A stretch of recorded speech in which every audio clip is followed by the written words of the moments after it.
வாங்க ஒரு குட்டி கதைக்குள்ளே போகலாமா? ஒரு அருவி இருந்ததாம். அந்த அருவியிலேருந்து தண்ணி நீரோட்டமாக ஓடிக்கிட்டே இருந்ததாம். அதுக்குள்ள ஒரு கும்பலா ஒரு மீன்கள் போயிட்டு இருந்ததாம்.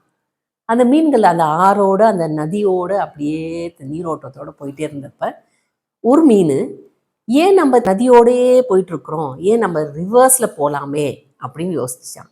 அப்போ எல்லா மீன்கள்ட்டையும் சொன்னிச்சான், வா நம்ம பின்னாடி போய் பார்க்கலாம், என்ன நடக்குதுன்னு பார்ப்போம் அப்படின்னு சொல்லிட்டு. எல்லா மீன்களும் என்ன சொன்னாங்களாம், ஐய நம்மளால எதிர்த்து நிற்க முடியாது, நம்ம எப்படி போகிறோமோ அப்படியே போவோம்.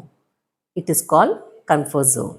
கம்ஃபர்ட் ஜோன்லேயே இருக்கலாம் அப்படின்னு நினச்சாங்களாம். ஆனால் இந்த ஒரு மீன் மாத்திரம் திரும்பி பார்க்காமலே எதிர்த்து நீரோடையில் போயிட்டு இருந்ததான். அந்த ஓடைக்குள்ளே போயிட்டே இருக்கப்ப கடைசியாக பார்த்தீங்கன்னா நீர்வீழ்ச்சி அந்த வாட்டர் ஃபால்ஸ் கிட்ட போயிடுச்சான். போய் பார்த்தா அழகான ஏரியா, பூக்களோட பழங்களோட எல்லாமே இருந்ததுதான். அங்கே அந்த மீன் பார்த்த உடனே ரொம்ப சந்தோஷமாக இருந்ததுதான். இதுலேருந்து என்ன தெரியுது, நம்ம வாழ்க்கையில் இப்படியே போயிட்டே இருந்தோம்னா போயிட்டே இருக்கலாம், எந்த விதமான வளர்ச்சியும் இருக்காது.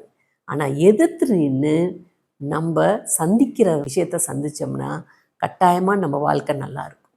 நல்லா சிந்திங்க, நல்ல வாழ்க்கையோடு வாழுங்க. நன்றி.